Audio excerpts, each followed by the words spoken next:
জীবন গড়াও, মুসলমান সবাই এক হয়ে যাও, কোরআনের আলোতে জীবন গড়াও। আমার সাথে বলেন একটু, মুসলমান সবাই এক হয়ে যাও, কোরআনের আলোতে জীবন গড়াও। রাসূলুল্লাহর নেতা মেনে, রাসূলুল্লাহর নেতা মেনে শাসন চালাও সবখানে, জীবন সুন্দর সুখী হবে তোমার, সুখী হবে দজাহানে। মারহাবা কোন?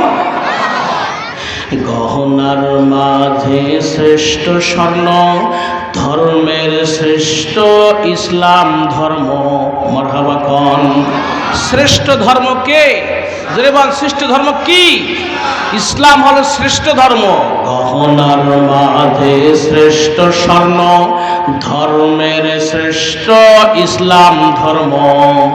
ঈমান নিয়ে আবেগ মনে, ঈমান নিয়ে আবেগ মনে শাসন চালাও সবখানে, জীবন সুন্দর সুখী হবে তোমার, সুখী হবে দজাহানে। মুসলমান সবাই এক হয়ে যাও, কোরআনের আলোতে জীবন গড়াও। মুসলমান সবাই এক হয়ে যাও, কোরআনের আলোতে জীবন গড়াও। রাসূলুল্লাহর নেতা মেনে, রাসূলুল্লাহর নেতা মেনে শাসন চালাও সবখানে, জীবন সুন্দর সুখী হবে তোমার, সুখী হবে দজাহানে। মারহাবা কোন? যেমন নেতা ছিলেন আবু বকর, তেমন নেতা ছিলেন হযরত ওমর। যেমন নেতা ছিলেন আবু বকর, তেমন নেতা ছিলেন হযরত ওমর। উটের পিঠে চড়ে চাকর, উটের পিঠে চড়ে চাকর, নেতা হয়ে কেমন রশি টানে, জীবন সুন্দর সুখী হবে তোমার, সুখী হবে দজাহানে। মুসলমান সবাই এক হয়ে যাও, বলেন মুসলমান সবাই এক হয়ে যাও, কোরআনের আলোতে জীবন গড়াও। রাসূলুল্লাহর নেতা মেনে, রাসূলুল্লাহর নেতা মেনে শাসন চালাও সবখানে, জীবন সুন্দর সুখী হবে তোমার, সুখী হবে দজাহানে। মারহাবা করো, লিল্লাহি তাকবীর। ওমরের মতো নেতা কি আছে? জোরে বলেন। একটা ছোট্ট ঘটনা ওমর রাদিয়াল্লাহু তাআলা আনহু বলে দেই। কোরআনের শাসন যদি কায়েম হয় কেমন হবে আমাদের সমাজটা? আল্লাহু আকবার বলেন। হযরত ওমর রাদিয়াল্লাহু তাআলা আনহু একদিন এরকম ভাবে ঈদের দিন, ঈদের রাতে চাঁদ রাত, যেই রাতটাকে আমরা চাঁদ রাত বলি, কি রাত বলি? চাঁদ রাত। ওমর রাদিয়াল্লাহু তাআলা আনহু চাঁদ রাতে মসজিদে নববীর মধ্যে বসে বসে রাষ্ট্রের হিসাব করতেছেন। মারহাবা কোন? কিসের হিসাব? রাষ্ট্রের হিসাব করতেছেন মোমবাতি জ্বলাইয়া। কোন বাতি? মোমবাতি চেনেন কি চেনেন না?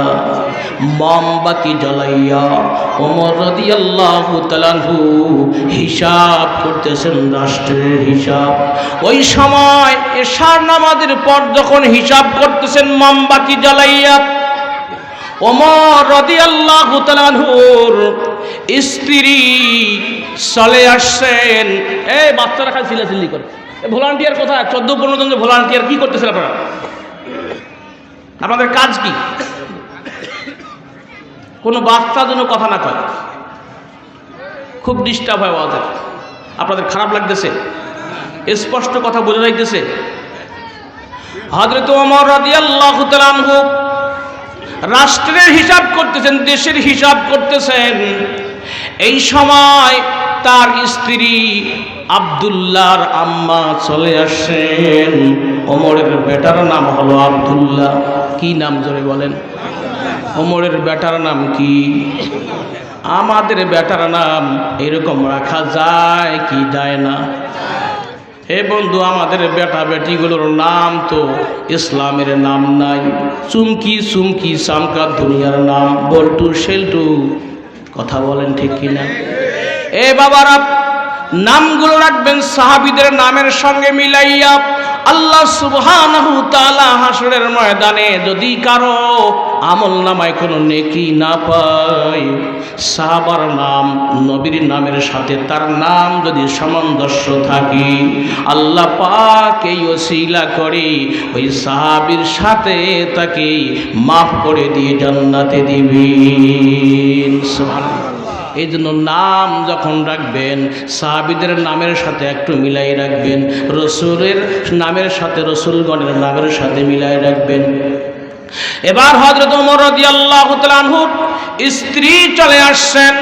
এসে ডাক দিয়ে বলেন, মসজিদে নববীর দরজার মধ্যে ডাক দিয়ে বলেন, আব্দুল্লাহর আব্বু। হযরত ওমর রাদিয়াল্লাহু তাআলা আনহুর কানে যখনই পৌঁছেছে আব্দুল্লাহর আব্বু, ফু করে সাথে মোমবাতির আগুন নিভাই দিয়েছেন। আল্লাহু আকবার বলেন। কে নিভাই দিয়েছেন? হযরত ওমর রাদিয়াল্লাহু তাআলা আনহু, অর্ধ জাহান অর্ধ পৃথিবী যিনি শাসন করেছেন। স্ত্রীর আওয়াজ যখন পৌঁছেছে কর্ণকুহরিতে, ফু করে সাথে মোমবাতির আগুন নিভাই দিয়েছে। মোমবাতি নিভে গেছে, আলো বন্ধ, অন্ধকার হয়ে গেছেন। আব্দুল্লাহর মা ওমর রাদিয়াল্লাহু তাআলার স্ত্রী ডাক দিয়ে বলেন, ও স্বামী, ব্যাপারটা কি, ঘটনাটা কি? আমি যখন আব্দুল্লাহর আব্বু বলে ডাক দিয়েছি, আপনি মোমবাতি ফু করে নিভাই দিলেন কেন? জানতে একটু চাইতেছি। আল্লাহু আকবার বলেন। ওমর রাদিয়াল্লাহু তাআলা আনহু ডাক দিয়ে বলেন, তুমি কি জানো না আমি এখানে যেই মোমবাতিটা জ্বালাইছি? কি বাতি? আরো জোরে বলেন, পিছনের ভাইরা বলেন কি বাতি? আমার দিকে দেখেন, কোনো দিকে নজর করবেন না। ইসলামী সমাজ, ইসলামী রাষ্ট্র যদি কায়েম হয়ে যায়, আমাদের দেশটা কেমন হবে? কথা বলতে গিয়ে ঘটনাটা বলতেছি, মনে রাখবেন। এবার মোমবাতি নিভাই দিলেন কেন? আমি তো বেগানা কোনো স্ত্রী নয়, আমি তো বেগানা কোনো স্ত্রী নই, মহিলা নই, আমি আপনার মোহর দেওয়া স্ত্রী। আমি আপনার কাছে এসেছি, আপনি আমার আওয়াজ শোনা মাত্র কেন মোমবাতি নিভাই দিয়ে দিলেন? ওমর রাদিয়াল্লাহু তাআলা আনহু ডাক দিয়ে বলেন, হে আব্দুল্লাহর মা, শোনো, তুমি বুঝবা না, তুমি বুঝবা না। আমি যে এখানে হিসাব নিকাশ করতেছিলাম, এই হিসাব নিকাশ আমার বাড়ির হিসাব নিকাশ না, আমার পার্সোনাল কোনো ব্যক্তিগত হিসাব নিকাশ না। আমি যে মোমবাতি জ্বালাইয়া হিসাব করতেছি, এই হিসাবটাও হলো আমার রাষ্ট্রের জনগণের। আর এই যে মোমবাতিটা, এটাও আমার রাষ্ট্রের টাকা দিয়ে, জনগণের টাকা দিয়ে এই মোমবাতি ক্রয় করা হয়েছে। এই জন্য তুমি যখন আসছো আব্দুল্লাহর আব্বু বলে ডাক দিয়েছ, অবশ্যই তুমি স্ত্রী, ব্যক্তিগত পারিবারিক কিছু আলাপ করার জন্য, কথা বলার জন্য আসছো তুমি। আমি যদি রাষ্ট্রের টাকা দিয়ে, মোমবাতির আলো দিয়ে, রাষ্ট্রের টাকার মোমবাতির আলো দিয়ে তোমার সাথে স্বামী আর স্ত্রী দুজন মিলে যদি গল্প করি, আল্লাহ পাক আমি ওমরকে যখন হাসরের ময়দানে ধরবেন, ওমর রাষ্ট্রের টাকার মোমবাতি দিয়ে আলোতে স্ত্রীর সাথে কথা বলেছ, এর হিসাব কি? আমি ওমর দিতে পারবো না, আমি জবাব দিব কি? এই জন্য মোমবাতি নিভাই দিয়েছি। আল্লাহু আকবার বলেন। এবার অন্ধকারের মধ্যে ডাক দিয়ে বলেন, তাহলে এই অবস্থা? বলে হ্যাঁ, এই অবস্থা। আল্লাহ পাক রব্বুল আলামিনের ভয় সদা সর্বদা থাকতে হবে। ক্ষমতায় থাকলেও আল্লাহর ভয় কলিজার মধ্যে থাকতে হবে, ক্ষমতা চলে গেলেও আল্লাহর ভয় কলিজার মধ্যে থাকতে হবে। এই রকম ওমরের মতো যদি কোনো মানুষ দেশ শাসন করার জন্য আসে কোরআন দিয়ে, এই মানুষটা কখনো দেশের মাল আত্মসাৎ করতে পারে না। কথা বলেন মুসলমান ভাইরা। শুধু তাই নয়, এবার দেখেন স্ত্রীকে হযরত ওমর রাদিয়াল্লাহু তাআলা আনহু ডাক দিয়ে বলেন, হে আব্দুল্লাহর মা, এবার অন্ধকারেই কথা বলতে হবে। কি বলার জন্য আসছো বলো। ওমর রাদিয়াল্লাহু তাআলা আনহুর স্ত্রী আব্দুল্লাহর মা ডাক দিয়ে বলেন, স্বামী গো, আমাদের একমাত্র পুত্র ওমর, আমাদের একমাত্র পুত্র হলো আব্দুল্লাহ। আগামীকাল ঈদের দিন সকালবেলা হলে ঈদ হবে। আমাদের পাশের সমস্ত মানুষগুলো পড়শিগুলো ওদের সন্তানদের জন্য ঈদের সওদা কিনেছে, কাপড় চোপড় ক্রয় করেছি। আমাদের আব্দুল্লাহর জন্য একটা কাপড়ও তো ক্রয় করলেন না। আগামী দিন আমার আব্দুল্লাহ কি পরে ঈদের ময়দানে যাবে? আল্লাহু আকবার বলেন। কেমন নেতারে বাবা! আমাদের দেশের নেতাদের তো টাকার অভাব নাই, আছে নাকি? দেশের ব্যাংক ভর্তি, আলমারি ভর্তি, টেবিলের নিচেও ভর্তি, শোকেসও ভর্তি, এমনকি বিদেশের ব্যাংকগুলো ভর্তি। কথা বলেন ঠিক কিনা? আমার বন্ধুগণ, আল্লাহর বান্দি ডাক দিয়ে বলেন, আগামীকাল সকালবেলা ঈদ, আব্দুল্লাহকে কি দিয়ে আমি মা বুঝ দেব? সবাই তো নতুন কাপড় পরে ঈদের ময়দানে যাবে। আব্দুল্লাহর কি শখ নাই? আমাদের আব্দুল্লাহ কি পরে ঈদের ময়দানে যাবে স্বামী? এই জন্য এসেছি, আব্দুল্লাহর একটা কাপড়ের ব্যবস্থা করা যায় নাকি? ঈদের পোশাকের ব্যবস্থা করা যায় নাকি? আল্লাহু আকবার বলেন। আমাদের স্ত্রীরা আমাদেরকে তো জিজ্ঞাসাই করে না। কথা বলেন। মার্কেট করার জন্য আমাদের স্ত্রীরা পটু। ইসলামী হুকুমত কাকে বলেন দেখেন, ইসলামী নেতা কাকে বলেন দেখেন। নেতা আছে, নীতি নাই, সেই নেতার সমাজে কোনো প্রয়োজন। জোরে বলে। কিন্তু নেতা যদি দুর্বল হয়, যদি নীতি থাকে, আল্লাহর কাছে তার দাম আছে, দুনিয়ায়ও তার দাম আছে, আখিরাতেও তার দাম আছে। কথা বলেন ঠিক কিনা? এবার হযরত ওমর রাদিয়াল্লাহু তাআলা আনহু বলেন, আমার পকেটে কোনো টাকা নাই, আমি কি দিয়ে আব্দুল্লাহর জামা, ঈদের জামা ক্রয় করব? ডাক দিয়ে বলেন, স্বামী গো, আপনার অর্থমন্ত্রীর কাছে একটা চিঠি লিখে পাঠাই দেন। অর্থমন্ত্রী যেন আপনাকে এই মাসের বেতনটা অগ্রিম দিয়ে দেন। মারহাবা কন। কি দিবেন? অগ্রিম যেন দিয়ে দেন। মহিলা মানুষের তীক্ষ্ণ বুদ্ধি। কথা বলেন। এবার দেখেন হযরত ওমর রাদিয়াল্লাহু তাআলা আনহু ডাক দিয়ে বলেন, হে আব্দুল্লাহর মা, আমার অর্থমন্ত্রী যে এই দেশের অর্থ মন্ত্রণালয়ের দায়িত্বে রয়েছেন, আমার থেকে তার মধ্যে খোদা ভীতি আরো আরো অনেক অনেক গুণ বেশি। আল্লাহু আকবার বলেন। অর্থমন্ত্রী যাকে তাকে বানাইলি, তার জামাইকেও অর্থওয়ালা বানাইবে, তার বেটিকেও বানাইবে, নাতিকেও বানাইবে। এক কথা, জনগণের মাল দেশে রাখবে না, সবাইকে বন্টন করে দিয়ে ওদেরকে আঙ্গুল ফুলে কলা গাছ বানাই দিয়ে দিবে। কথা বলেন। এই জন্য যিনি অর্থমন্ত্রী হবে, ক্যাশিয়ার হবেন, এই মানুষটাকে কি হতে হবে? আল্লাহওয়ালা হতে হবে। আল্লাহওয়ালা মানুষ যদি হয়, ওনার দ্বারায় কখনো আমানতের খেয়ানত হওয়া সম্ভব? জোরে বলেন নয়। মুসলমান ভাইরা আমার, মুরব্বী বাপজনেরা ভালো করে শুনুন, আমি আব্দুর রাজ্জাক সৈয়দপুরি আপনাদেরকে বলে দিয়ে দেই, এবার ভালো করে শুনুন কান খুলে। অর্থমন্ত্রীর কাছে চিঠি লিখে দেওয়া হয়েছে। মহিলা মানুষের জিদ কম না বেশি? ধরে বলেন, একটু খালি এদিক ওদিক করবেন, বাস বিছানায় দেখবেন ওই মুখ হয়ে শুয়ে আছে, আপনার মুখে আর নাই। কথা বলেন, যার বিছানা দুইটা দেখবেন আপনার বিছানায় নাই, ওই বিছানায় আছে। যার ঘর দুইটা দেখবেন যে ও আপনার ঘরের বিছানায় দুইটা আছে, একটা তো নাই, ওই ঘরে চলে গেছে। যার দুইতলা আছে দেখবেন ওই ঘরেও নাই, উপরতলায় চলে গেছে। আপনি নিচতলায় একা একাই কাঙ্গালের মতো শুয়ে থাকেন। কথা বলেন ঠিক কিনা? এ মুসলমান বাপজনরা, হাসার জন্য বলছি না, ওয়াজ শুনলে কি লাভ, বললে কি লাভ? লাভ হবে যে আমলে, আমলেও লাভ হবে না নবীর প্রেম না থাকিলে। নবীর প্রেম থাকলে পরে অল্প আমল কাজ হবে, শাফাআত করিবেন নবী রোজ হাশরের ময়দানেতে। কথা বলেন ঠিক কি না?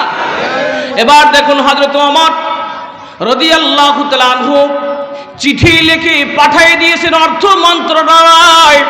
অর্থমন্ত্রীর কাছে যখন চিঠি দিয়ে পাঠিয়ে দিয়েছেন, অর্থমন্ত্রী চিঠি পাওয়ার পর দেখে 1 মাস পূর্তি আরো 6 দিন বাকি আছে। কয়দিন? আরো কয়দিন? কৃষ্ণের ভাইরা বলেন কয়দিন বাকি আছে? এখনো 1 মাস পুরা হইতে এখনো 6 দিন বাকি আছে। তার মানে কেবল 24 দিন ওমর রাদিয়াল্লাহু তাআলা আনহু চাকুরি করেছেন, অফিস করেছেন, এখনো 6 দিন বাকি আছে। অর্থমন্ত্রী চিন্তা ভাবনা করলে এটা কেমন কথা, অগ্রিম বেতন দেব 1 মাসের, কেমন করিয়া এবার ওমরের মজা ধরাবো আমি, রাষ্ট্র পরিচালনা করে কেমন করে দেখি। ওমর রাদিয়াল্লাহু তাআলার কাছে চিঠি লিখে দিয়েছেন, ওমর ও খলিফাতুল মুসলিমিন, আমিরুল মুমিনিন, মুসলমানের প্রেসিডেন্ট, ও মুসলমানের আমির, আপনি গ্যারান্টি দিয়ে দেন আপনার মাস পুরতে এখনো 6 দিন বাকি। মাস পুরা হইতে কয়দিন বাকি? 6 দিন বাকি। আপনি গ্যারান্টি দিয়ে দেন এই 6 দিন বাঁচবেন নাকি? আল্লাহু আকবার বলেন। 6 দিনের গ্যারান্টি যদি দিতে পারেন আমি বেতন অগ্রিম দিয়ে দিব। আল্লাহু আকবার বলেন। এ বাপজানেরা, তাহলে কত আমানতদার তারা।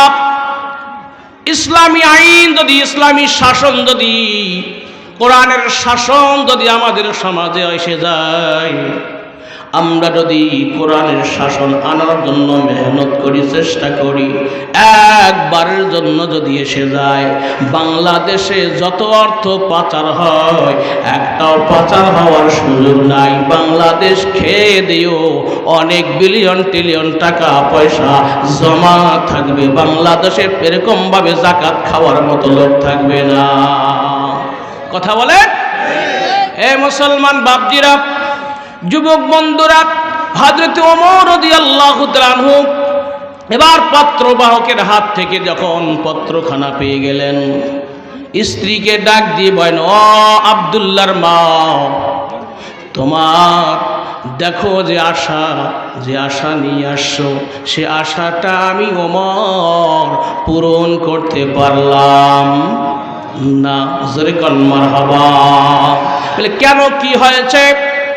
দেখো, তোমাকে যে আগে বলেছে, আমার অর্থমন্ত্রী যিনি, উনি আমার থেকে তাকওয়াওয়ালা, পরহেজগার বেশি। সুবহানাল্লাহ কোন। আর তার মধ্যে তাকওয়া থাকবে, পরহেজগারি থাকবে। আল্লাহ পাকের পক্ষ থেকে ঘোষণা এসেছে, ইন্নাল মুত্তাকিনা মাফাজা। আল্লাহু আকবার বলেন। আর এক আয়াতের মধ্যে আল্লাহর পক্ষ থেকে ঘোষণা এসে গেছে, মুত্তাকিনদের জন্য ডবল জান্নাত দেওয়া হবে। সুবহানাল্লাহ। বল, একটা ঈমানের কারণে আর একটা তাকওয়া পরহেজগারি থাকার কারণে ডবল জান্নাত দেওয়া যাবে, ডবল জান্নাত তাকে দেওয়া হবে আল্লাহর পক্ষ থেকে। এই জন্য তাকওয়া পরহেজগারি আমাদের মধ্যে থাকা দরকার আছে না নাই? প্রত্যেকটা নেতার মধ্যে থাকা দরকার আছে না নাই? জোরে বলেন। ও মুসলমান, আমরা প্রত্যেককে তাকওয়াওয়ালা পরহেজগারওয়ালা এরকম হতে চাই কি চাই না? এই জন্য আল্লাহ পাক ডাক দিয়ে বলেন, ইয়া আইয়ুহান নাস উবুদু রাব্বাকুমুল্লাযী খালাকাকুম ওয়াল্লাযীনা মিন ক্বাবলিকুম লাআল্লাকুম তাত্তাকুন।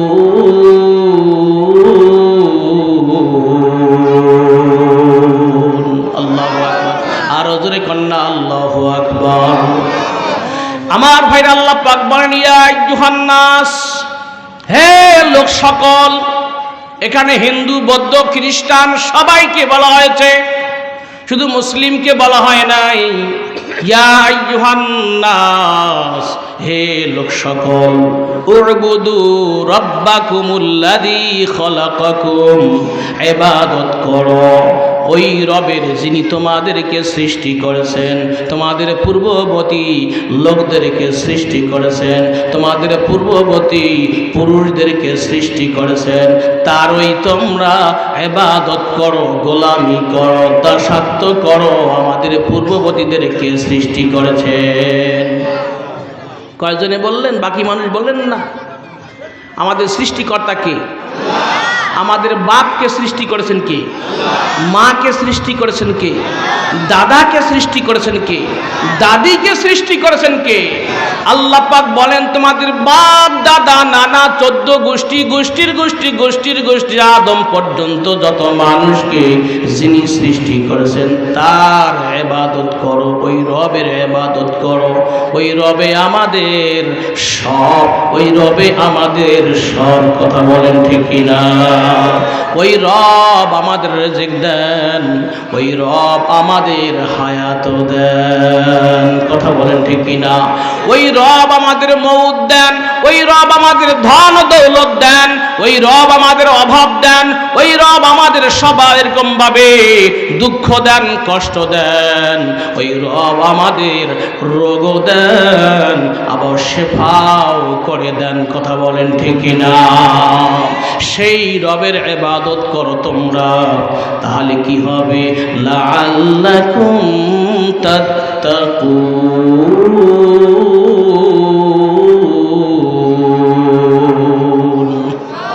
তাহলে তোমরা ওই রবের ইবাদত করলে মুত্তাকিন হয়ে যাবে। সুবহানাল্লাহ বলেন। এই জন্য আল্লাহর ইবাদত যদি আমরা করি মুত্তাকি হইতে পারবো। মুত্তাকি হইলে আমরা ডবল জান্নাতের মালিক বনে যাব। সুবহানাল্লাহ কোন।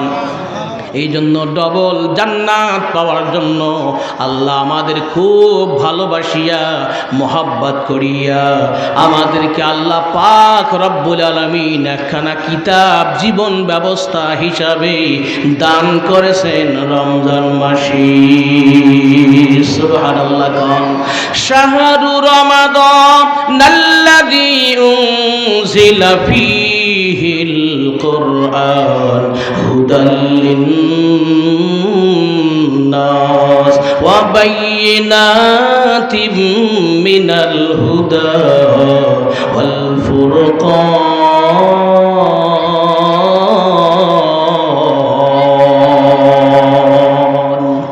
আরো জোরে কোন আল্লাহু আকবার।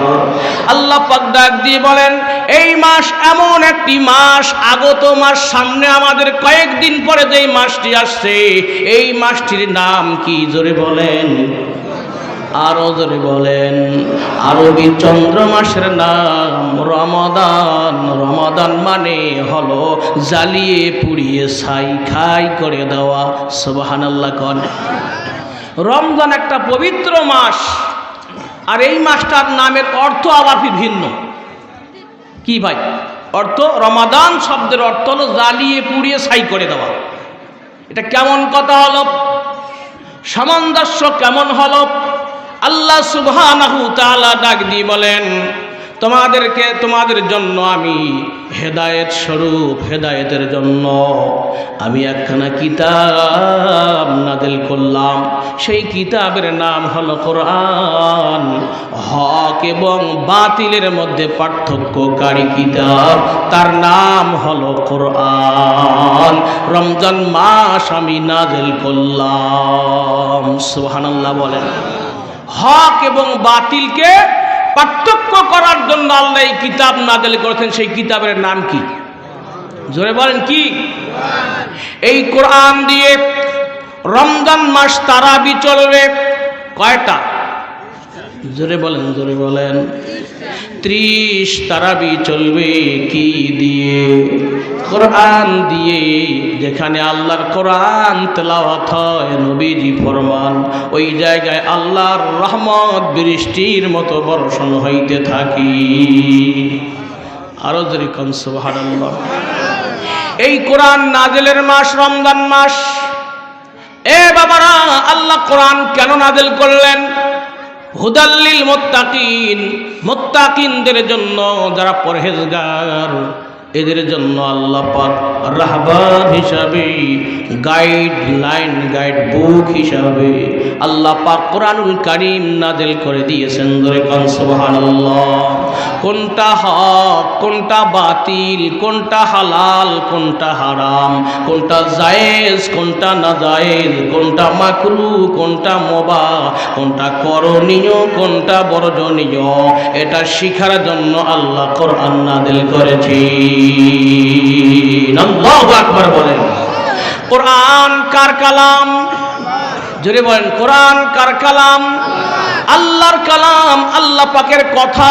কোরআনের মধ্যে সবগুলো আল্লাহ পাকের কথা। যে কোরআন পড়ে, যে কোরআন শুনে, সে যেন নিজে আল্লাহর কথাগুলো মুখ দিয়ে বলে। সুবহানাল্লাহ কোন। আল্লাহ তার মুখ দিয়ে তার কথাগুলো বলান। যে শোনে, সে যেন আল্লাহর কথাগুলো নিজের কান দিয়ে শোনে। ধরে কোন সুবহানাল্লাহ। এই জন্য কোরআন পড়া শোনা দরকার আছে না নাই? এ বাজান, কোরআন পড়বেন, শুনবেন। রাসূলুল্লাহ সাল্লাল্লাহু আলাইহি সাল্লাম সাহাবায়ে কেরামদেরকে বলতেন, তোমরা একটু কোরআন পড়ো, আমি তোমাদের তেলাওয়াত শুনবো। সাহাবায়ে কেরাম রাসূলুল্লাহ সাল্লাল্লাহু আলাইহি সাল্লামকে বলেন, ও নবী গো, আল্লাহ পাক স্বয়ং কোরআন নাযিল করছেন আপনার উপরে, আর সেই কোরআন আপনি আমাদের কাছ থেকে কেন শুনতে চান? আল্লাহ নবীজি ফরমান, আমার মন চায় যেন কোরআন আমি শুনতেই থাকি, শুনতেই থাকি। ধরে কোন সুবহানাল্লাহ। নবী যদি কোরআন শুনতে থাকতে তার মন চায়, আমাদের উম্মতদের মন চায় কি চায় না? আরো ধরে মন চায় কি চায় না? এই জন্য কোরআন শুনবো কি শুনবো না? আমার বন্ধুগণ, সামনের দিকে চলি। তাহলে আব্দুল্লাহর মা এবার ডাক দিয়ে বলেন, স্বামী গো, আপনার অর্থমন্ত্রী কেমন বানাইছেন? সে যে আপনার কমেন্ট মানে না, আপনার কথা শোনে না। মনে আছে না নাই? আপনার কথা শোনে না, তাকে চাকরি থেকে বরখাস্ত করে দেওয়া দরকার আছে না নাই? যদি বলেন আছে না নাই? আমাদের দেশে হলে তো কতক্ষণে চাটাই করতো খাগড়াছড়ি। কথা বলেন। কিন্তু হযরত ওমর ডাক দিবেন, আব্দুল্লাহর আম্মা শোনো, আল্লাহর কাছে তাকওয়াওয়ালা পরহেজগারী মানুষের দাম সবচেয়ে বেশি। এই জন্য আল্লাহ পাক তাকওয়া পরহেজগারী বানানোর জন্য কোরআন নাযিল করে দিয়েছেন আমাদের কাছে। জোরে কোন সুবহানাল্লাহ। কেন কোরআন আল্লাহ পাক কেন নাযিল করলেন? কোন সময় নাযিল করলেন? যেই সময় নেতায় নেতায় মারামারি। আমাদের সমাজে নেতায় নেতায় মারামারি আছে না নাই? দলে দলে কোন্দল হয় কি হয় না? এই দলে ওই দলে কোন্দল হয় কি হয় না? আমাদের দেশেও হয়, সেই সময়ও হয়েছে আরব দেশের মধ্যে। নবীজি সাল্লাল্লাহু আলাইহি ওয়াসাল্লাম কোন্দল দেখে চিন্তা মাথার মধ্যে পেরেশানি, কখন এই কোন্দল দূর হবে, কি দিয়ে কোন্দল দূর হবে। এরকম গোত্রে গোত্রে মারামারি, গোত্রে গোত্রে হানাহানি, এমনকি সুদ ঘুষ দুর্নীতির অভাব নাই। আল্লাহর নবীজি ওই সমাজে আর বসবাস করেন নাই। সমাজ ছেড়ে নবীজি চলে গেছেন ওই যে পাহাড় জাবালে নূর, যেখানে হাজিরা যাইয়া উঠার জন্য চেষ্টা করে, যেই জায়গায় যেই পাহাড়ে কোরআন নাযিল হয়েছে, ওই পাহাড়ের মধ্যে নবীজি চলে গেলেন।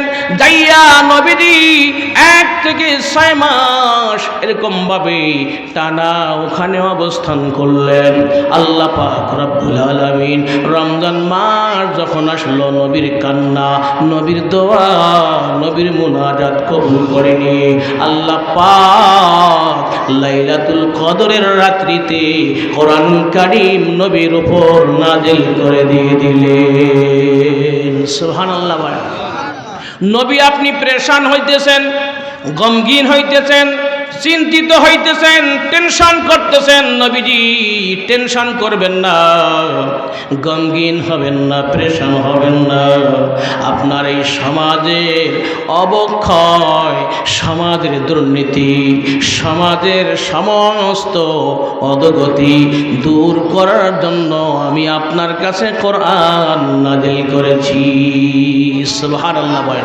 এই কোরআন দিয়ে যদি আপনি, এই কোরআন যদি মানুষের সামনে আপনি তেলাওয়াত করেন, আল্লাহ সুবহানাহু তাআলা এই কোরআন তেলাওয়াতের কারণে মানুষের মাঝে আল্লাহ ভীতি সৃষ্টি করে দিয়ে দিবেন। আল্লাহু আকবার বলেন। আল্লাহ পাক নাযিল করে দিয়ে দিলেন কোরআন, নবীজি পড়া শুরু করলেন। আল্লাহ পাক ফরমানদারি করে দিয়ে দিলেন নবীজি, উতুল মা উহিয়া ইলাইকা মিনাল কিতাবি ওয়া আকিমিস সালাহ ইন্নাস সালাতা তানহা আনিল ফাহশাই ওয়াল মুনকার ওয়ালাযিকরুল্লাহি আকবার। জোরে কোন আল্লাহু আকবার। আরো জোরে বলেন না আল্লাহু আকবার। আপনারা কি বিরক্ত হচ্ছেন?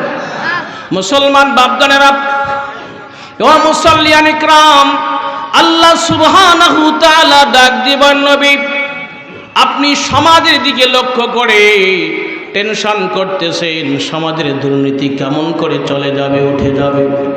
ও নবীজি, সমাজ থেকে কেমন করে সুদ আর ঘুষ উঠে যাবে, সমাজের যুবকরা কেমন করে জিনাত থেকে বাঁচবে, এই টেনশন আপনার। আপনি সমাজের মানুষের কাছে গিয়ে তেলাওয়াত করুন, উতুলু মা উহিয়া ইলাইকা মিনাল কিতাব, যেই কিতাব আপনার উপর আমি নাযিল করলাম, একটু মানুষের সামনে তেলাওয়াত করে শোনান। আল্লাহু আকবার বলেন। নবীজি ফরমান, আল্লাহ এই কোরআন তেলাওয়াত করলে কি হবে? আল্লাহ পাক ডাক দিয়ে বলেন, কোরআন তেলাওয়াত যখন শুনবে মানুষগুলো অটোমেটিক আল্লাহর দিকে ধাবিত হয়। আল্লাহর দিকে ধাবিত হইয়া মানুষগুলো নামাজ কায়েম করবে। সুবহানাল্লাহ বলেন। আল্লাহর দিকে ধাবিত হইয়া কি করবে? নামাজ কায়েম করবে। আর ইসলামী রাষ্ট্রের সর্বপ্রথম কাজ হলো নামাজ কায়েম করা। কি কায়েম করা? জোরে বলেন, কি কায়েম করা? রাসূলুল্লাহ সাল্লাল্লাহু আলাইহি সাল্লাম যখন তার কাছে কোনো মানুষ মুসলমান হইতো, তাকে সর্বপ্রথম নামাজের তালিম দিত। সুবহানাল্লাহ বলেন। কেউ যখন সর্বপ্রথম ঈমান নিয়ে আসতেন, আল্লাহ নবীজি তাকে নামাজের শিক্ষা দিয়ে দিতেন। কেন নামাজের শিক্ষা দিতেন? আল্লাহ পাক বলেন, ও নবী গো, আকিমিস সালাহ, নামাজ কায়েম করেন। ইন্নাস সালাতা তানহা আনিল ফাহশাই ওয়াল মুনকার, নামাজ যাবতীয় পাপাচারী কাজ থেকে ফিরাইবেন। সুবহানাল্লাহ বলেন। নামাজ হলো মানুষের জন্য বেড়া স্বরূপ, গাইডওয়াল স্বরূপ। সুবহানাল্লাহ কোন গাইডওয়াল স্বরূপ হলো নামাজ। আর হাসরের ময়দানে নবীজি বলেন সর্বপ্রথম বান্দার কিয়ামতের দিন নামাজেরই হিসাব লওয়া হইবে। মুসলিম শরীফের হাদিস, আউয়ালু মা ইউহাসাবু বিহিল আবদু ইয়াওমাল কিয়ামাতিস সালাহ। আল্লাহু আকবার বলেন। কিয়ামতের দিন বান্দার সর্বপ্রথম কিসের হিসাব লওয়া হইবে? জোরে বলেন না, জোরে বলেন। নামাজের ওই হিসাব লওয়া হইবে। এই জন্য নামাজ ঠিক রাখতে হবে কি হবে না? আরো জোরে বলেন। ফজর ঠিক রাখতে হবে কি হবে না? জোহর ঠিক রাখতে হবে কি হবে না? আসর ঠিক রাখতে হবে কি হবে না? ও বন্ধু, মাগরিব ঠিক রাখতে হবে কি হবে না? এশা ঠিক রাখতে হবে কি হবে না? এই জন্য ফজর ঠিক রাখা দরকার আছে কি আছে না? কেমন করে ঘুমাও তুমি, কেমন করে ঘুমাও তুমি, ফজর করে কাজা, এমন তো হতে পারে জোহর জানাজা, এমন তো হতে পারে জোহর জানাজা। কথা বলেন ঠিক কিনা? মুসলিম হয় না জন্ম নিলে, সাউন্ডটা একটু কমাই দেন। মুসলিম হয় না জন্ম নিলে মুসলমানের ঘরে, কাফির মুমিন তফাৎ হয় নামাজের উপরে। এ জীবনে সালাত যেন, এ জীবনে নামাজ যেন হয় না কবু কাজা, এমন তো হতে পারে জোহর জানাজা, এমন তো হতে পারে জোহর জানাজা। কথা বলেন ঠিক না? আরো জোরে বলেন ঠিক না? এ বন্ধুরে, শুধু তাই নয়, বেনামাজির লাশ কবরেতে রাখবে রে যখন, মাটির চাপে পাজরের হাড় ভাঙবে রে তখন। আল্লাহু আকবার। বিষাক্ত ওই সাপের সবল, বিষাক্ত ওই সাপের সবল, বেনামাজির সাজা, এমন তো হতে পারে জোহর জানাজা, এমন তো হতে পারে জোহর জানাজা। কেমন করে ঘুমাও মানুষ, কেমন করে ঘুমাও মানুষ, ফজর করে কাজা, এমন তো হতে পারে জোহর জানাজা, এমন তো হতে পারে জোহর জানাজা, এমন তো হতে পারে জোহর জানাজা। কথা বলেন ঠিক কিনা? এ বাপজান ব্যবসা করে বাসায় চলে গেছেন, যাওয়ার পরে আল্লাহর বান্দা খাওয়া দাওয়ার পর ঘুম গেছেন। ঘুমানোর পরে দেখা গেছে হঠাৎ করে প্রাণ পাখি বের হয়ে চলে গেছে, আজরাইল নিয়ে চলে গেছে। আপনার শুধু দেহটা পড়ে রয়েছে, শূন্য খাঁচা পড়ে রয়েছে। আপনার ফজরের নামাজের সময় স্ত্রী ডাক দিচ্ছে, আপনি উঠতে পারতেছেন না। এ বাজান, আপনি যখন লড়াচড়া করতে পারতেছেন না, স্ত্রী বারবার ধাক্কা দেয়, গায়ের মধ্যে পুরো শরীর লড়তেছে। স্ত্রীর মনের মধ্যে একটা কল্পনা জেগেছে, কেন পুরা শরীর আমার স্বামীর লড়ে। ওই সময় আল্লাহর বান্দি একটু সাইড হয়ে যাবে। সাইড হওয়ার পর পাশের ঘরে আপনার বড় ছেলে কিংবা আপনার বড় ভাই ঘুমাই রয়েছে, এরকম ভাবে আওয়াজ দিবি। উচ্চারিত আওয়াজ দেওয়ার কারণে আপনার বড় ভাই, আপনার এরকম ভাবে বড় ছেলে ঘর থেকে বের হয়ে চলে আসবে। আসার পরে ডাক দিয়ে বলবে, আম্মু কি হয়েছে বলো। ডাক দিয়ে বলবে, দেখো তোমার বাবা কেন লড়াচড়া করে না, তোমার বাবার শ্বাস প্রশ্বাস নাই কেন, তোমার বাবা শ্বাস প্রশ্বাস কেন জানি নেয় না। আল্লাহর বান্দা বাবার পাশে এসে ধরপড় করে এসে বসে পড়বে, বসে বাবার এরকম নাকের কাছে হাত দিয়ে দিবে, নিঃশ্বাস নাই বুকের মধ্যে হাত দিয়ে দিবে।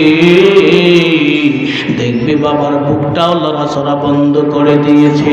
এ বাপজান, ভালো করে খেয়াল করুন। এবার যখন লড়াচড়া বন্ধ, বুকের মধ্যে কোনো শ্বাস প্রশ্বাস আপ ডাউন হয় না, আল্লাহর বান্দা চমকে উঠে যাবে, চিৎকার মেরে বলবে, মা সর্বনাশ হয়ে গেছে, মারে মা, বাবা আর দুনিয়ায় নাই। অ্যাম্বুলেন্স ডাক্তারের কাছে নিয়ে যাওয়ালাম হাসপাতালে। আমার বন্ধুগণ, সাথে সাথে অ্যাম্বুলেন্স ডাকাইয়া এবার আল্লাহর বান্দা জরুরি ভাবে অ্যাম্বুলেন্স যখন চলে আসবে, অ্যাম্বুলেন্স চলে এসে অ্যাম্বুলেন্সওয়ালা তিনি তো বুঝতে পারছেন লাশ হয়ে গেছে। আল্লাহর বান্দার নিঃশ্বাস আর নাই দেহের মধ্যে। আল্লাহর বান্দা ছেলে এবং স্ত্রী মনটা মানে না, তবু অ্যাম্বুলেন্সে উঠাই দিবে। অ্যাম্বুলেন্সে উঠাইয়া আপনার যখন ল্যাম্পে নিয়ে যাবে, হাসপাতাল মেডিকেলে নিয়ে যাবে, সাথে সাথে ওরা মৃদা বলে ঘোষণা করে দিয়ে দিবে, মৃত্যু বলে ঘোষণা দিয়ে দিবে। লাশটাকে ফেরত নিয়ে আসবে কাঁদতে কাঁদতে সন্তানরা, কাঁদতে কাঁদতে বাসায় নিয়ে আসবে। এবার সবাইকে আস্তে আস্তে করে ফোন করা হবে। ফোন করা মাত্র আপনার মেয়ে যখন ফোন পেয়ে যাবে, মেয়েটা কান্না শুরু করে দিয়ে দিবে, আহারে কি হলো, হঠাৎ করে আব্বা কেমন করে মারা গেল। এই মা সন্তানটা বাবার মৃদার কথাটা মেনে নিতে পারে না, বাবার মৃত্যুর কথা এটা মেনে নিতে পারে না, মনটা মানে না। আল্লাহর বান্দি ছুটে চলে আসবে সকাল বেলায়, এসে দেখবি পাড়া গ্রাম মহল্লার মানুষগুলো তার বাবার লাশ বারান্দার মধ্যে রেখে দিয়েছে। এ বন্ধু, এইরকম একটা অবস্থা আপনার আমার সকলের হবে। এ বাজান রে, মসজিদের মাইকের মধ্যে এলান দেওয়া হবে, মসজিদের মাইকে এলান দেওয়া হবে, অমুক মহল্লার অমুকের ছেলে অমুকের তৃতীয় পুত্র ইন্তেকাল করেছে, তার নামাজে জানাজা জোহরের নামাজের পরে অনুষ্ঠিত হবে। এইরকম যখন একটা ঘটনা হয়ে যাবে রে বাবা, খুব ভালো করে খেয়াল করুন। মেয়েটা কাঁদতে কাঁদতে চলে আসবে আপনার বাসার দিকে। এসে আপনার বাসার কাছে দেখবে লোকজন জমায়েত হয়ে গেছে, তার বাবা দাঁড়ায় নাই, সবাই তার জন্য অপেক্ষায়। এবার মেয়েটা ডুকরে ডুকরে বুক ফেটে কান্নাকাটি করবে। এবার লোকজন মহিলাগুলো তাকে ধরে ফেলবে। এ মা, আর কান্দিস না, হে মা কান্দিস না, তোর বাবা নাই, তুমি চিন্তা করো না, তোমার বাবা নাই, আমি তো তোমার চাচা রয়ে গেছি, আমি তোমার দায়িত্ব নিলাম, আজ হয়তো তোমার বাবার দায়িত্ব আমি পালন করব। এ বাপজানরা, এমন একটা অবস্থা সৃষ্টি হয়ে যাবে, কিন্তু মেয়েটার মন মানে না, মেয়েটা ডুকরে ডুকরে কাঁদবে। এবার বাসার মধ্যে যখন প্রবেশ করবে, বাসার মধ্যে প্রবেশ করা মাত্র মেয়েটা আরো ডুকরে ডুকরে কেঁদে উঠবে। ওই সময় ডাক দিয়ে বলবে, মা, আমার বাবাকে কেন ঘর থেকে বের করছো? আমার বাবাকে কেন তোমরা এখানে শোয়াই রাখছো? আমার বাবা এত টাকা পয়সা দিয়ে দালান কোঠা বানাইছে, আমার বাবা এত দামি দামি খাট পালং তৈরি করছে, আমার বাবাকে সেই দামি খাট থেকে তোমরা বের করে কেন এখানে রাখছো? তাকে মা এসে জড়াই ধরবে, মা বেটি এত ডুকরে ডুকরে কাঁদবে, এই কান্নার রোল পড়ে যাবে। এবার ডাক দিয়ে বলবে, মা, আজ থেকে কাকে আমি বাবা বলে ডাকবো রে মা? কাকে আমার বাবা বলে ডাকবো? এবার মা ডাক দিয়ে বলবে, বেটি তুই চিন্তা করিস না, তুই চিন্তা করিস না, এ বেটি কান্দিস না। মা বেটি গলা ধরে কান্নাকাটি করবে, আর পাড়া গ্রাম মহল্লার মহিলা মানুষগুলো সবাই তাদের কান্নাকাটি গুলো দেখবে, কিন্তু করার কোনো কিছু নাই, বলার কোনো কিছুই নাই, কারো কোনো কিছু করার থাকবে না। এই মুহূর্তে ডাক দিয়ে বলবে, মা, আমার বাবার লাশটাকে একটু দেখাও, আমার বাবার মুখটা আমি দেখবো। ও আল্লাহর বান্দারা, মেয়েটা যখন আপনার আমার লাশের কাছে যাইবে, একটু মাথা থেকে কাপড়টা ভাসাইয়া, মাথা থেকে কাপড়টা একটু তুলিয়ে দেখবে বাবার চেহারাটা, দেখা মাত্র মেয়ে অজ্ঞান হয়ে জমিনের মধ্যে পড়ে যাবে। আমার বন্ধুগণ, এরকম কান্নাকাটি শুরু করে দিয়ে দিবে। এরপর দ্বিতীয় মেয়েটা আসবে, দ্বিতীয় মেয়েটা এরকম তার অবস্থা শুরু হয়ে যাবে। হে বাবা, কেন আল্লাহ রসুল চিনলা না? কেন আল্লাহর আইন মানলা না? কেন আল্লাহ পাকের বিধান নামাজ সাল্লা রে বাবা? এবার যখন মৃত্যু হয়ে গেছে, আল্লাহর বান্দি তাকে এরকম ভাবে অজ্ঞান হওয়ার পরে সবাই মিলে তাকে কোলে করে ঘাড়ে করে নিয়ে বারান্দার মধ্যে শোয়াই দিয়ে মাথায় পানি দিয়ে দিবে। মাথায় পানি দেওয়ার পরে আল্লাহর বান্দিরা মাথায় পানি ঢালতে ঢালতে তার জ্ঞান ফিরে আসবে। মেয়েটা আবার ডুকরে ডুকরে কাঁদবে আর বলবে, আমার বাবার কাছে যাব, আমার বাবার কাছে যাব। এইরকম একটা অবস্থার সৃষ্টি হবে। এই সবজি বাজারের ভাইরা, মা ও বোনেরা, কেন নামাজ পড়ো না? কেন রোজা রাখো না? কেন আল্লাহর জিকির করো না? কেন আল্লাহকে ভুলো? এইরকম একটা অবস্থার সৃষ্টি হয়ে যাবে। এরপর দ্বিতীয় মেয়েটাও চলে আসবে। দ্বিতীয় মেয়েটা আসার পরে অবস্থার শুরু হয়ে যাবে। ও বন্ধুরে, দ্বিতীয় মেয়েটা আসার পরে সেও কান্নাকাটি করবে আর বলবে, মা, কয়েকদিন আগেই তো আমার বাবা আমার এই ছোট্ট বাচ্চাটার জন্য কাপড় চোপড় কিনে দিল। এ মা, এই কাপড় আর কে কিনে দিবে আমার বাচ্চা ধনকে? ও মা, আমার বাবা দুনিয়ায় নাই, কাকে আর বাবা বলে ডাকবো? মা, কি এমন করে এই বাড়িতে আসবো? আল্লাহর বান্দি ছোট্ট মানুষ কাঁদবে। সেও যখন বাবার লাশের কাছে যাবে, বাবার চেহারা দেখার পরে সেও অজ্ঞান হয়ে পড়ে যাবে। এরপর আসবে ঢাকা থেকে আপনার ছেলেটা লেখাপড়া করতেছে, সেও চলে আসবে। আসার পরে ওই ছেলেটা কান্নাকাটি করবে, দেখবে সব মানুষজন বন্ধু বান্ধব অপেক্ষা করতেছে তার জন্য। তাকে সবাই মিলে দুই পাজারের হাত ধরিয়া, দুই দিকে হাত ধরিয়ে বাসায় নিয়ে চলে আসবে। আসার পর আল্লাহর বান্দা বাসায় প্রবেশ করিয়া দেখবে মশারি খাটানো, মসজিদের খাটের মধ্যে, গোসল করা খাটের মধ্যে তার বাবার লাশ নিথর হয়ে শহীদ হয়েছে। যেই বাবা যখনই সন্তান বাসায় আসতো সবজি বাজারে এসে আমার ওই বাবা ব্যাগটা হাতে নিত, আজকে সেই বাবা ব্যাগ হাতে নেয় না, কেউ তো আমার কাছে আর আসে না। আল্লাহর বান্দা সেও কান্নাকাটি করতে করতে বাবার চেহারাটা যখন দেখবে অজ্ঞান হয়ে পড়ে যাবে। আমার বন্ধুগণ, আল্লাহর বান্দার কেন আমরা আল্লাহকে চিনলাম না, কেন আল্লাহকে ভুললাম রে বাবা? কেমন করে রোজা নামাজ সাল্লাম ইবাদত বন্দেগী কেমন করে ভুললাম? দেখেন এবার আল্লাহর বান্দা কাফন পরানো হবে, গোসল করানো হবে, গোসল করাইয়া কাফন পরাইয়া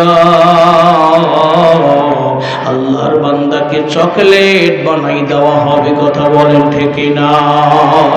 চকলেট বানাইয়া চকলেটের মতো দুই পাশে মাথার দিকে পায়ের দিকে বাঁধন দেওয়া হবে। বাঁধন দেওয়ার পরে আল্লাহর বান্দাকে মসজিদের খাট, মসজিদের পালকির মধ্যে শোয়াই দেওয়া হবে। মসজিদের খাটের মধ্যে শোয়াইয়া তাকে আঙ্গিনার মধ্যে, উঠানের মধ্যে রাখা হবে। এরপর জোহরের আযান যখন হবে সবাই খাট নেওয়ার জন্য, লাশটা নেওয়ার জন্য বাসায় যাবে। এবার বাসায় যাইয়া লোকজন ডাক দিয়ে বলবে মোহরানার দাবি ছেড়ে দিতে হবে। আল্লাহু আকবার। মোহরানার দাবি ছেড়ে দিতে হবে তার স্ত্রীর কাছ থেকে। স্ত্রীর কাছে সবাই মিলে যাবে, ও ভাবি মোহরানার দাবি আল্লাহর হস্তে মাফ করে দিয়ে দাও। আল্লাহর বান্দি ডাক দিয়ে বলবে আমি মোহরানার দাবি মাফ করে দিয়েছি, আমি মোহরানার দাবি মাফ করে দিয়েছি, কিন্তু শেষবারের মতো একটা বার আমাকে তোমার ভাইয়ার লাশটা দেখাও, আমার স্বামী, প্রাণের স্বামীর মুখটা দেখাও। আল্লাহর বান্দিকে যখনই নিয়ে আসা হবে সাথে সাথে লাশের কাছে আসা মাত্র অজ্ঞান হয়ে আল্লাহর বান্দি জমিনে পড়ে যাবে। এ মা বোনরা, সবাই এরকম একটা অবস্থা হবে রে মা বোনরা। কেন আল্লাহকে ভুলো, কেন রসুলকে ভুলো, কেন আল্লাহর বিধান মানো না? আল্লাহ পাকের বান্দি যখন জমিনে পড়ে যাবে সবাই তাকে নিয়ে ঘরের মধ্যে নিয়ে যাবে। সর্বশেষ ছোট্ট নাতিটা বলবে আমার নানুকে তোমরা কোথায় নিয়ে যাও, আমার দাদুকে তোমরা কোথায় নিয়ে যাও, আমার দাদুকে একবার আমাকে দেখাও, তার সঙ্গে আমাকেও নিয়ে যাও। এ বাজান, কিছুদিন আগে আমার এলাকার মধ্যে একটা ছোট্ট বাচ্চা রেখে একটা মা মারা গেছে, 5 বছর বয়স বাচ্চা। সবাই জানাজার জন্য দাঁড়াই গেছি আমরা। ওই জানাজার খাটের পাশে এসে ছোট্ট বাচ্চাটা এসে ঘুরে এক সমান মায়ের লাশের পাশে এক সমান তওয়াফ করার মতো ঘুরে। এটা দেখে আমরা কেউ চোখের পানি রাখতে পারলাম না। ওই ছোট্ট বাচ্চা কান্দে আর বলে মা তুমি কেন ওঠো না, মা ওঠো, মা ওঠো, মা ওঠো বলে ডাক দেয়। এ বাজান রে, ছোট্ট বাচ্চা কোনো কিছু বোঝে না, এবার মা মা বলে ডাকতেছে, মা ডাকে সাড়া দেয় না। এই দৃশ্য দেখে জানাজার কোন মানুষ চোখে পানি ধরে রাখতে পারে না। আমার আপনার এরকম একটা অবস্থার সৃষ্টি হয়ে যাবে। এই যুবক বা বন্ধুরা, মুরব্বী ভাবজনেরা, এই অবস্থা যখন সৃষ্টি হবে এর থেকে কেউ আমরা বাঁচতে পারবো না। অতএব আমার আল্লাহ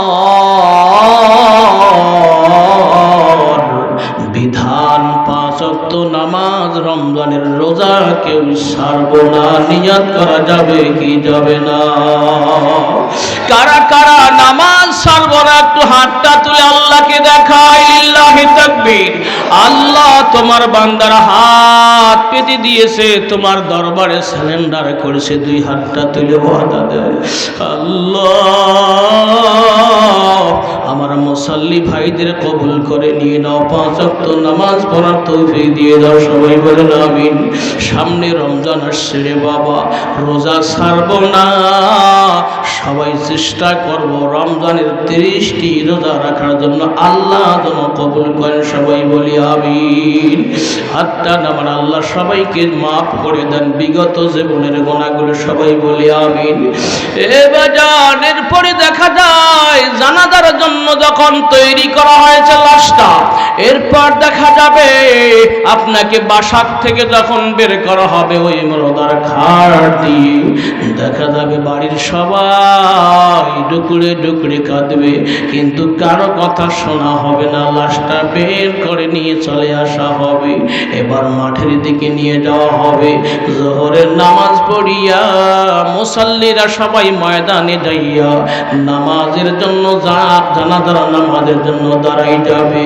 এবার তার পরিবারের পক্ষ থেকে ছেলে ডুকরে ডুকরে কাঁদবে আর বলবে, ও গ্রামবাসী মুসাল্লিয়ানে کرام, আমার বাবা যদি চলার পথে ভুল করে থাকি আমার বাবাকে তোমরা ক্ষমা করে দাও।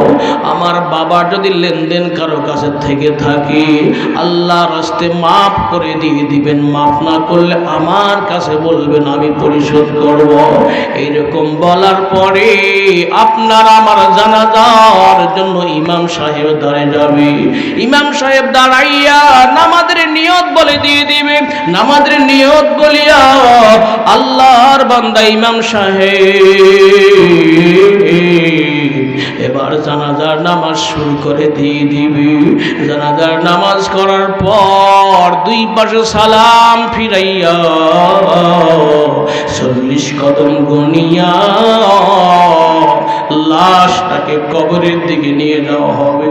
কবরস্থানে নিয়ে গিয়ে কবরের পশ্চিম পাশে, ভালো করে খেয়াল করুন রে বাবা, কবরের পশ্চিম পাশে লাশটাকে রেখে দিয়া খাটের সিটকিনি খোলাই দিবে। সিটকিনি খোলাই দিয়া দুইজন ব্যক্তি কবরের মধ্যে নামবে, আর দুইজন ব্যক্তি কবরের উপরে দাঁড়াইয়া আমার আপনার ওই লাশটাকে কবরের মধ্যে সফরদ করে দিবে। কবরের মধ্যে রাখিয়া আল্লাহর বান্দারা এরকম ভাবে লাফ দিয়ে উঠবে, সারি সারি হাংরাগুলো বিছাই দিয়া। এরপর হাংরার উপর বাঁশের খাটলিগুলোর উপরে একটা চাটাই বিছাই দিবে, পলিথিন বিছাই দিবে। দেওয়ার পরে বড় ছেলে এবার মাটি দেওয়া শুরু করবে। মাটি দিয়ে দিবে। মিনহা খলাকনাকুম ওয়া ফিহা নুঈদুকুম ওয়া মিনহা নুখরিজুকুম তারাতান উখরা। আল্লাহু আকবার বলুন বাবা।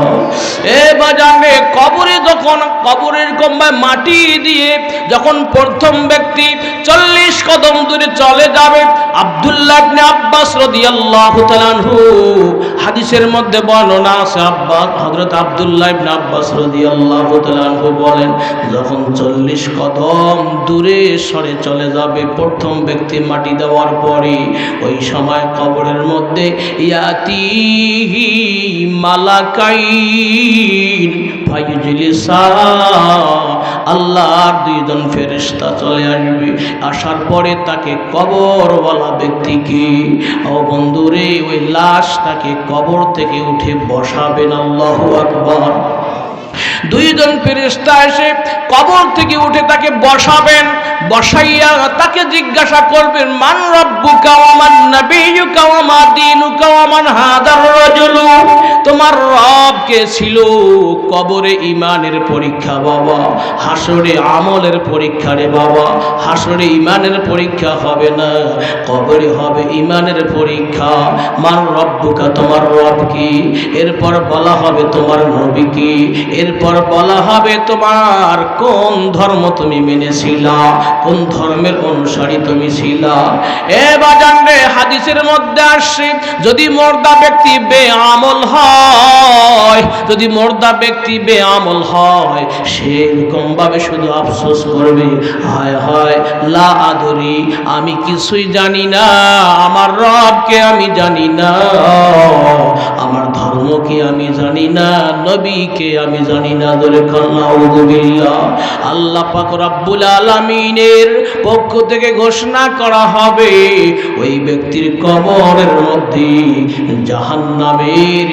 জাহান্নামের আবহাওয়া জারি করে দেওয়া হবে। ওই ব্যক্তির কবরের মধ্যে সাপ বিচ্ছু লাগাই দেওয়া হবে। এ বন্ধু, 99টার সাপ, তার অজগর সাপ তার কবরের মধ্যে দেওয়া হবে। এক একটা সাপ এক একবার সবল মারবে, সে 70 গজ, 70 হাত কিংবা 70 এরকম ভাবে 70 হাত মাটির নিচে চলে যাবে। এমন বিষধর শক্তিশালী সাপ তাকে দংশন করবে, কবরে মাটির নিচে চলে যাবে। আবার কিছুক্ষণ পর উঠবে, আর একটা সাপ আবার দংশন করবে। এরকম ভাবে যখন দ্বিতীয় সাপ দংশন করবে, আবার কবরে এরকম ভাবে 70 গজ দূরে চলে যাবে মাটির নিচে।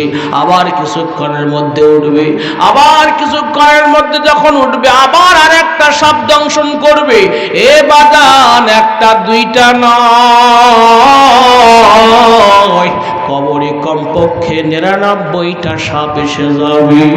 এ বাদান, একটা সাপ কারো ঘরের মধ্যে যদি বের হয়, এ বাবা, ওই ঘরের মধ্যে বাচ্চাও শুইতে চায় না, তার মাও শুইতে চায় না, পুরুষটাও শুইতে চায় না। কথা বলেন ঠিক না? এ বাবা, একটা দুইটা না, এই মায়েরা একটা দুইটা না, জিন্দা সাপ, বড় বড় অজগর সাপ, শক্তিশালী সাপ আপনার কবরে একটা দুইটা নয়, কমপক্ষে 99টা এসে হাজির হবে। আপনার চতুর্দিকে এরকম ভাবে ফানা তুলে তার এরকম ভাবে অপেক্ষা করবে, সিরিয়ালে ঠক্কর মারবে। এই সাপের ঠক্কর থেকে বাঁচার মতো কোন ব্যক্তি আছে নাকি যদি বলেন? হ্যাঁ, আব্দুল্লাহ ইবনে আব্বাস রাদিয়াল্লাহু তাআলা আনহু বলেন, যদি আল্লাহর বান্দা আমলদার হয়ে থাকে, ঈমানদার আমলদার হয়ে থাকে, কবরের মধ্যে প্রশ্ন করার জন্য যখন 2 জন ফেরেশতা চলে আসবে, এসে জিজ্ঞাসা করবে মার রাব্বুকা, তার আগে আল্লাহর বান্দার কাছে এরকম ভাবে দেখবে আল্লাহর বান্দার কবরের মধ্যে এরকম ভাবে 2 পাশ থেকে 2টা মাটি চাপ দেওয়ার জন্য 2টা পাহাড় ভেসে আসতেছে সা করে খুব দ্রুত গতিতে। আল্লাহর বান্দা দেখিয়া কলিজা যাবে শুকিয়া, মা মা বলে ডাক দিবে, মা আমার কবরে মহা মুসিবতে বাঁচাও, আমাকে বাঁচাও রে মা। মা কবরে বাঁচার জন্য যাবে না, বাবাকে ডাক দিবে, বাবাও কবরে বাঁচানোর জন্য যাবে না। এরকম ভাবে ছেলেকে ডাক দিবে, মেয়েকে ডাক দিবে, বন্ধু বান্ধবদেরকে ডাক দিবে। এ যুবক, যেই বন্ধুর জন্য তুমি পাগল, যেই বন্ধুর জন্য বাবার কথা তুমি মানো না, যেই বন্ধুর কারণে মায়ের কথা তুমি শোনো না, সেই বন্ধুকে কবরে যখন ডাক দেওয়া হবে, বন্ধু আর হুন্ডা নিয়ে আসবে না, বন্ধু তোমার ডাকে আর সাড়া দিবে না। আল্লাহর বান্দার কবরে যখন কেউ যাবে না, ওই সময় হঠাৎ করে দেখবে তার নেক আমল, সূরা মুলুকের তেলাওয়াত, শুইবার পূর্বে আল্লাহর বান্দা সূরা মুলুক তেলাওয়াত করে শুইত, এই আমলটা করেছিল। হঠাৎ করে দেখবে কবরের মধ্যে সবুজ রঙের একটা পাখি কবরের মধ্যে প্রবেশ করিয়া দানা দিবে মেলিয়া। ধরে কোন আল্লাহু আকবার। 2টা ডানা যখন মেলিয়ে দিবে, দুই পাশ থেকে পাহাড়, মাটির পাহাড় এসে ব্রেক হয়ে যাবে, ডানা বরাবর এসে একবারে হাইড্রোলিক ব্রেকের মতো ব্রেক মারবে, আর পাখির ডানা ওভারটেক করবে না। জোরে কোন আল্লাহু আকবার। ওই সময় পাখি যখন ডানা দুইটা মেলিয়ে দিয়ে তার সিনা বরাবর দাঁড়িয়ে যাবে, আব্দুল্লাহ ইবনে আব্বাস রাদিয়াল্লাহু তাআলা আনহু রাইসুল মুফাসসিরিন, তিনি সমস্ত মুফাসসিরদের সরদার, তিনি বলেন ওই সময় মুর্দা ব্যক্তির জবান খুলে যাবে। আল্লাহু আকবার বলেন। এ সবজি বাজারের বাবারা, নতুন বাজারের বাবারা, মহিলা মা বোনেরা, মুর্দা ব্যক্তির জবান খুলে যাবে, ডাক দিয়ে বলবে, এ পাখি, এতক্ষণ ধরে আমার জনম দুঃখিনী মাকে ডাকছি, আমার জন্মদাতা পিতা আমার বাবাকে ডাকছি কবরে সাহায্যের জন্য। কবরে সাহায্যের জন্য মা আসেনি, বাবাও আসেনি, আমার কবরে ভাই বোনকে ডাকছি, কেউ আসেনি। এ পাখি, জীবন সঙ্গিনী স্ত্রীকে আমি ডাক দিয়েছি, স্ত্রীও আমার কবরে আসেনি, আমার এরকম ভাবে অনেক আত্মীয় স্বজনকে ডাকছি, কেউ আমার কবরে আসেনি। এ পাখি, তোমাকে তো আমি ডাকিনি, তুমি কোথা থেকে আসলে, তোমার পরিচয়টি কি, তোমার পরিচয় কি একটু বলো। আল্লাহর বান্দায় কথা বলার সাথে সাথে কবরের মধ্যে ওই পাখিটার জবান খুলে যাবে। জোরে কর আল্লাহু আকবার। পাখির জবান খুলে যাবে, পাখি ডাক দিয়ে বলবে, ও মুর্দা বন্ধু, আমি দুনিয়ার কোনো পাখি না। একটু দেখেন তো বন্ধু, ফোনটা ধরেন, কদ্দুর নিয়ে আসতেছেন। এবার দেখেন আল্লাহর বান্দা এরকম ভাবে ডাক দিয়ে বলবেন, হে মুর্দা বন্ধু, আমি দুনিয়ার কোনো পাখি না। আল্লাহু আকবার বলেন। আমি দুনিয়ার কোনো তোতা পাখি না, আমি দুনিয়ার কোনো ময়না পাখি না, আমি দুনিয়ার কোনো এরকম টিয়া পাখি না, আমি তোমার এমন একটা পাখি কবরের মধ্যে আসছি, তুমি দৈনন্দিন এই কবরের সওয়ালের জবাব প্রত্যেক দিন তুমি এই কবরের আযাবের ভয়ে কোরআনুল কারীমের সূরা মুলুক তেলাওয়াত না করা পর্যন্ত ঘুমাইতে না। এই কোরআন তেলাওয়াত গুলো আমার আল্লাহ তাআলা দৈনন্দিনের তেলাওয়াত গুলো জমা করিয়া করিয়া কবরে যখন তুমি আসছো, এগুলো আল্লাহ এরকম ভাবে জান্নাতের মধ্যে দিয়েছিল রাখিয়া। তুমি যখন কবরে আসছো, মা ডাক দিয়েছো, মা তোমার নিদান সময় নিদানকালে কবরে আসে নাই, বাবাকে ডাক দিয়েছো, বাবা আসে নাই। এ বাবা, সামনের দিকে তাকান, আমার দিকে দেখেন, অল্প সময়ের মধ্যে বক্তা চলে আসবেন, আমিও চলে যাব জয়পুরে কিছুক্ষণ পরে। এ বাজান রে, এবার যখন এরকম ভাবে পাখি বলবি, তুমি দৈনন্দিন এই কবরের আযাবের ভয়ে, মাটি চাপের ভয়ে, সাপ বিচ্ছুর ঠোকরের ভয়ে দৈনন্দিন শোয়ার পূর্বে সূরা মুলুক তেলাওয়াত করে, আল্লাহর কোরআন তেলাওয়াত করতে, এগুলোকে জমা করিয়া করিয়া আমার আল্লাহ বেহেশতের মধ্যে জান্নাতি পাখি সবুজ রঙের বানাইয়া রেখে দিয়েছিল তোমার নিদানের জন্য। ধরে কন মারহাবা, আরো ধরে কন মারহাবা। এ বাজানের জন্য কোরআন তেলাওয়াত ভুলা যাবে না। এবার পাখি ডাক দিয়ে বলে, আমি সেই তোমার নিদানকালের বন্ধু হয়ে তোমার ঠেকা সরানোর জন্য কবরে ছুটে চলে আসছি। সূরা মুলুকের তেলাওয়াত আমি কবরে তোমার সাহায্যের জন্য চলে আসছি। জোরে কোন আল্লাহু আকবার। এবার ডাক দিয়ে বলে, এ মর্দা বন্ধু, তুমি টেনশন করো না, চিন্তা করো না। ওয়ালা তাহিনু ওয়ালা তাহজানু ওয়া আনতুমুল আ'লাউনা ইন কুনতুম মুমিনিন। আল্লাহু আকবার। আরো জোরে কোন আল্লাহু আকবার। এ বাজান রে, আলোচনা খুব লম্বা নয়, শেষ করে দিয়ে দিব। প্রধান মেহমান যেহেতু এসে গেছেন, সবাই ফাঁকা জায়গা পূরণ করে বসেন। আমার বাপজানেরা, এবার পাখি বলবি, এ কবরওয়ালা বন্ধু, তুমি আর টেনশন করো না, আর ঘাবড়াইও না। এখন তোমার কবরে আমি সাহায্যের জন্য এসে গেছি। আল্লাহু আকবার বলেন। এ পাখি, তুমি কতক্ষণ আমার কবরে থাকবে? ডাক দিয়ে বলে, তুমি যত দিন, যত কাল, যত বছর কবরে শুয়ে থাকবে, তত দিন, তত কাল, তত বছর আমি তোমার কবরের সাথী হিসাবে কোরআনের তেলাওয়াত, সূরা মুলুকের তেলাওয়াত থাকবো। সুবহানাল্লাহ কোন। মা কবরে আছে নাকি? জোরে বলেন। বাবা কবরে আছে নাকি? মন খারাপ করলেন নাকি আপনারা? হে বাজান, বক্তাকে একটু রেস্টও দিতে হবে। হেঁটে আসছে, যদি সাথে সাথে কথা বলে হার্ট অ্যাটাক হয়ে যাবে। আমার ভাইরা, একটু রেস্টও দিতে হবে। আমার বন্ধুগণ, আল্লাহ হেফাজত করুন সবাইকে, সবাই বলেন আমিন। এবার দেখেন, পাখি ডাক দিয়ে বলেন, তুমি কবরে যতদিন থাকবে, তোমার সঙ্গী হিসাবে আমি কোরআনের তেলাওয়াত ততদিন তোমার সঙ্গে থাকবো। এই জন্য কোরআনের তেলাওয়াত দরকার আছে না নাই? কার কার আছে একটু হাতটা তুলে দেখান। লিল্লাহি তাকবীর, নারায়ে তাকবীর। প্রধান